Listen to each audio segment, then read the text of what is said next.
Have we ever felt pressured into creating more complications than we really want? Are they useful? Do we need them?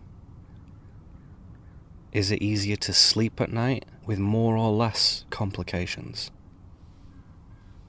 Now, I talk about some of the principles of this stuff in my book, The Unfoldment, in the chapters Breaching the Narrative and Cult Indulgences. People do fill their lives with things that they think are actually the things that constitute life, which in a sense, of course, they are. But they're very one-dimensional parts of life, very thin routines. But there's this notion that if you stack them up, one on top of another, and fill your whole day with them, your whole week, your whole life, then there won't be any time to worry about anything else. Success. No time to worry.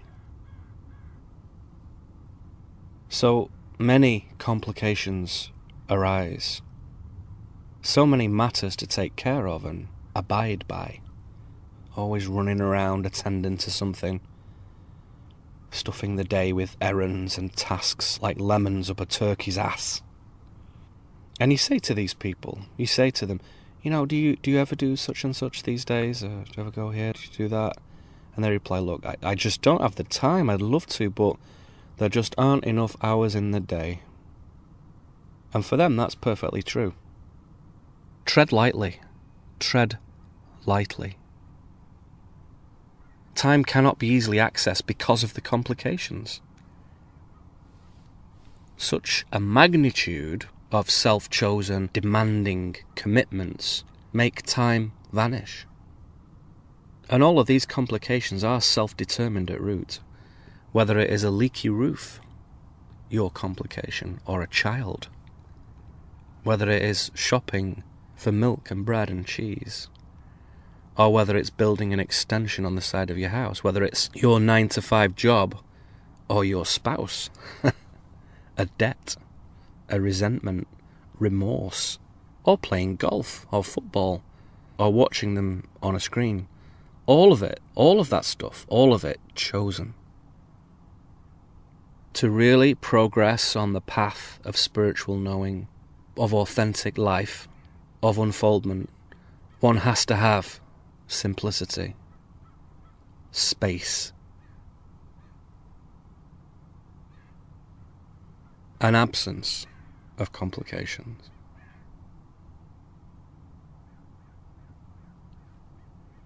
And as with all things, there are people who have an enormously complicated life and yet seem to do well. They stride forward quite happily and get into all kinds of capers and developments. But I see that they often don't have the inclination or the ability to see through them, should they so wish, to transcend them, to complete them. There's a lot of unfinished business and half-completed projects when there are lots of complications. Lots of activity, but few real conclusions. And sometimes this can be due to the attitude one has to one's own complications. Why we created them. What we feel about them today. Would we choose a particular complication again, given a second chance? Given the fantastic time machine, would we repeat those things? In my experience of working with many people over the years, most of them, sooner or later, wish they didn't have so many complications. And what you've got, what you've committed to, deal with it. There's a reason for it, a really good reason. And there's something special and sacred in it. But take care not to generate more unnecessarily. There are only so many we need. And to be madly involved in just caretaking them all the time is insane and creates dissatisfaction in the end. Simplicity is a wonderful thing.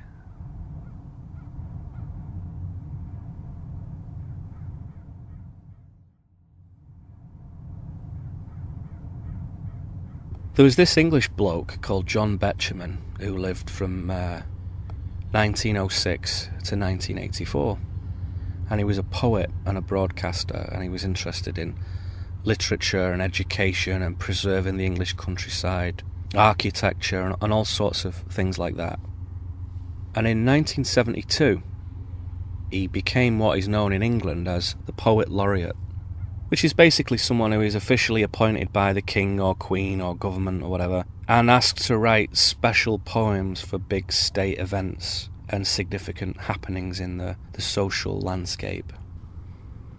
Amusingly, they have been, these poet laureates, traditionally paid in money and booze, which is quite funny. I like that. And we've had many poet laureates like Dryden and Wordsworth and Tennyson, and then latterly people like Ted Hughes and Andrew Motion. You know, some decent stuff in there. And these people stay in these roles for years. You know, sometimes 20, 30, 40 years they remain as the poet laureate.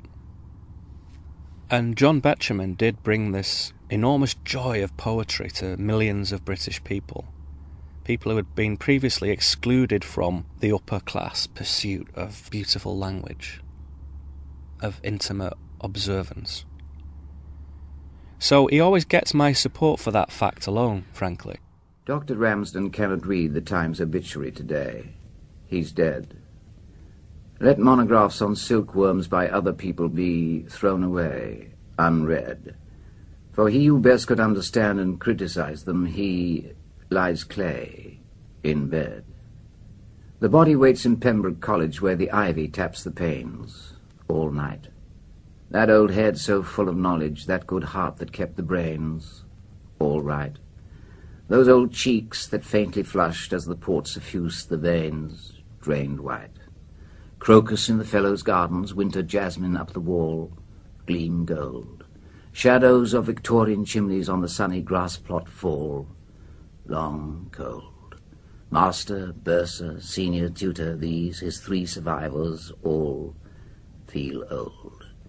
They remember as the coffin to its final obsequations leaves the gates, buzz of bees in window boxes on their summer ministrations, kitchen din, cups and plates, and the getting of bump suppers for the long-dead generations coming in from eights. And he cared about the country, the land itself, he really did.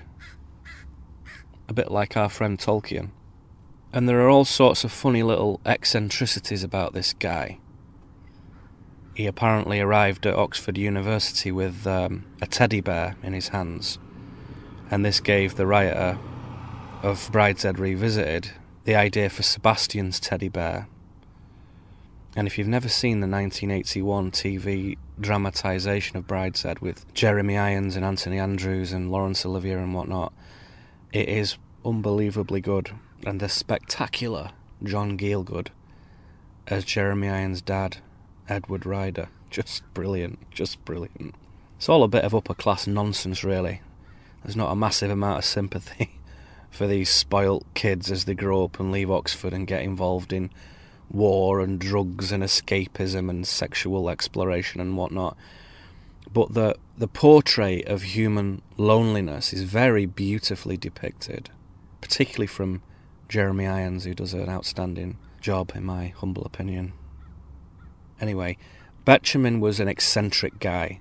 He used to wear this tatty old hat, which is very funny, and you can see these little videos of him with this dreadful hat on, a bit like Rumpole of the Bailey. And he bumbled around, and he was a fuddy-duddy, and he was just out of his time, really. And he knew it, and he knowingly sort of exaggerated that for the TV in a very effective way, and he was very much an endearing figure in many ways. So the other day, Betjeman popped onto my screen, as things do, and I watched this little 26-minute thing about the railway, which was originally broadcast in 1963. And he's talking about how overpopulation and motorway travel are completely destroying England in 1963. And even though he's holding back for the very sort of conservative audience at the time, he does clearly state that within 10 years, which would place that around 1973, when I was 1, the traffic and motorway systems would treble in their volume of traffic, and he intimates that by then it'll be too late to do anything about it. Too many people, too much traffic, too much. And he was right. And now, 40 years on from this prophecy, things are very, very stupid on that front in my beloved England. So from that, you might understand that one of the biggest delights of living in America, aside from the people, is the simple ability to get in my car and drive long distances without sitting in any traffic, without getting tangled up in roadworks and huge traffic jams and stuff. Now granted, if you're going to drive through Los Angeles, which I have done, or New York, which I have done, you're going to encounter traffic jams. But outside of that, outside of those major areas, it's easy to drive it. It's a joy. And no one gives a shit here, they just expect it. But Europeans who come here, talking to an Italian guy the other day, and he was like, I just want to drive and drive and drive, because you cannot drive if you live in Naples, which is also something I can attest to. Listen to me, big world traveller, woohoo. But yeah, I have driven in some very, very shocking places. Rome, by the way, was the worst of all of them. Makes New York look like Glastonbury. It's easy. So to be able to drive through towns and cities and rural areas and suburbs and deserts and mountains and forest, and even where I am now in this industrial area, which is really rather interesting, it's great.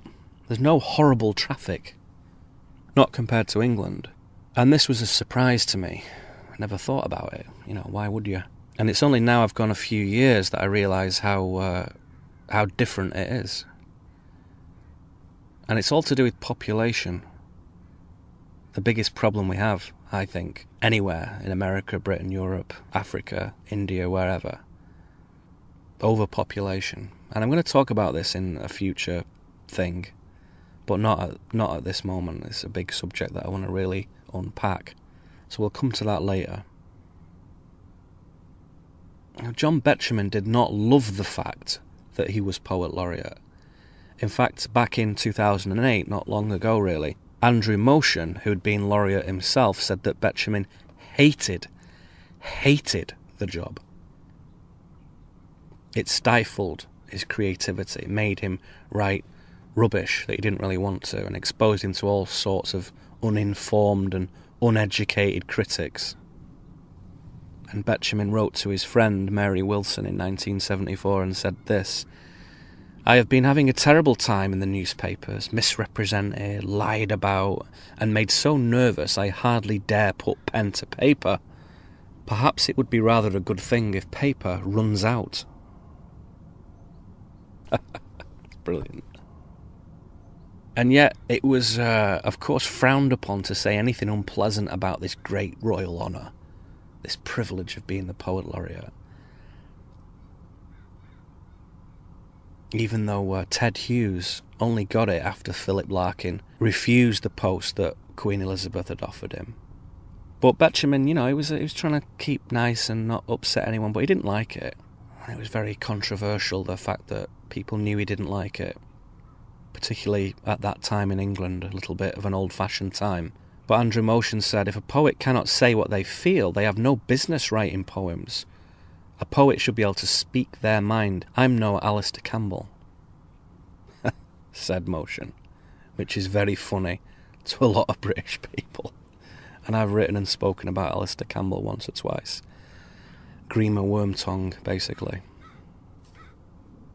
So why am I going on about this English poet, John Betjeman? Well, in a way, I just wanted to share with you how the synchronicities from the universe insert themselves into our consciousness so beautifully, in so many unexpected ways and at very precise times. The trail to John Betjeman, to have him talking on my screen about this stuff I'd been thinking about separately, was most unlikely, especially abstruse and circuitous. I've literally not thought about this dude Betjeman for as many years as I can remember. And then up he pops, talking about